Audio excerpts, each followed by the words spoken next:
us more about this event? Thank you, Cyril. Thank you, Mrs. Fa. Monsieur Gilles Riboué, représentant son Excellence Monsieur Jean-Claude de Lestrac, lauréat du prix New Face of Africa,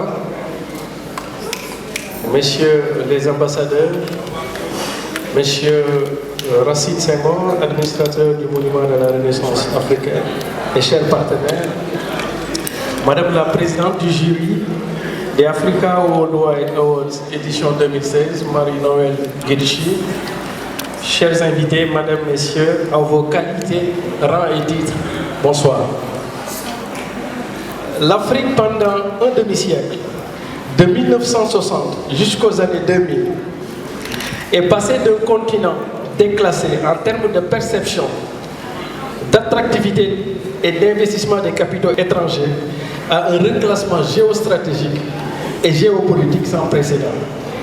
On était même allé jusqu'à dire que l'Afrique est mal partie, René Dumont, que l'Afrique était une tâche dans la conscience de l'humanité, disait Tony Blair au début 2000, avant de se rétracter en 2015 en décrivant l'Afrique comme le continent le plus intéressant de la planète en raison de ses potentialités. Déjà en 2000, le célèbre journal The Economist avait publié Hopeless Africa et qualifié l'Afrique de continent désespéré. En 2011, 11 ans plus tard, ce même et célèbre journal The Economist publie un titre fort évocateur pour parler de l'Afrique, The Rising Continent. Alors, c'est l'Afrique qui a donc évolué en une décennie, ou alors c'est le regard sur l'Afrique qui a évolué, les deux à la fois. On voit donc que l'Afrique n'est pas seulement terre de conflit, de misère et d'émigration. Les investisseurs directs étrangers et autres décideurs politiques ne se posent plus la question de savoir est-ce qu'il faut aller en Afrique, mais comment y être et au plus vite.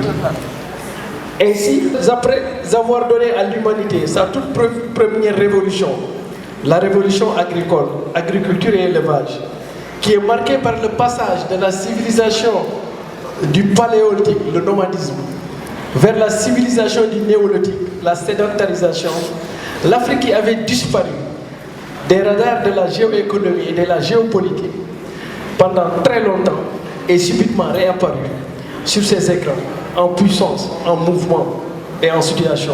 Ce qui fait que dans l'axe du temps, l'Afrique était en mode fondation des années 60 jusqu'aux années 1989, puis en mode refondation de 1989 à 1999.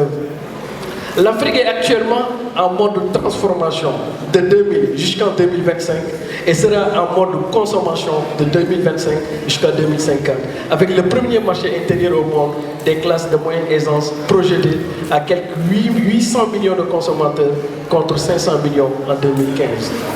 Lentement, sûrement et inéluctablement, l'Afrique est en train de passer d'un continent déclassé à un reclassement géoéconomique et géostratégique sans précédent.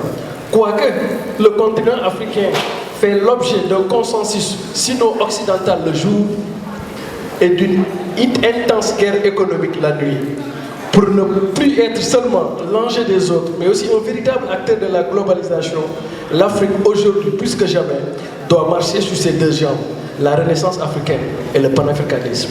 Pour nous et au think tank Africa Worldwide Group, nous pensons qu'il est venu le temps de faire la connexion entre les idéaux de la renaissance africaine et la vision du panafricanisme, pour un reclassement inédit du continent africain qui cessera alors d'être un gentil spectacle de la mondialisation pour devenir un véritable acteur de la globalisation, pour simplement passer d'une Afrique mondialisée à une Afrique mondialisatrice.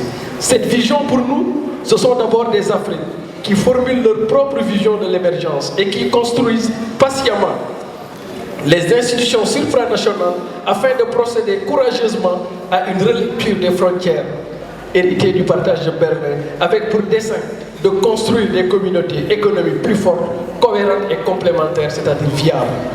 La renaissance africaine, articulée au panafricanisme dans les Afriques, c'est avoir la claire conscience que le reclassement global ne pourra se faire qu'en étant unis dans des entités ayant une taille critique, les blocs sous-régionaux, pour instaurer un nouveau type de partenariat avec les traditionnels comme avec les nouveaux, avec la conviction que ce sont les intérêts qui sont en jeu. La renaissance africaine, articulée au panafricanisme dans les Afriques, passe également par l'éclosion d'une nouvelle classe d'entrepreneurs nomades, polyglottes et rompus aux techniques de management qui entreprennent dans les Afriques comme ailleurs, car le développement du secteur privé est aussi une des clés de l'émergence. Au Think Tank Africa Worldwide Group, dont nous avons l'immense plaisir de présider, nous restons convaincus que la position centrale de l'Afrique, au beau milieu du continent, des autres 4 continents, a consacré, le bon Dieu a consacré à l'Afrique et pour lequel il ne s'y dérobera point, c'est d'être le moteur du monde, c'est d'être le modèle du monde, comme l'a enseigné mon cher professeur Moussa Seck ici dans la salle. Vive l'Afrique, un continent en situation, en puissance, en mouvement et à cœur ouvert.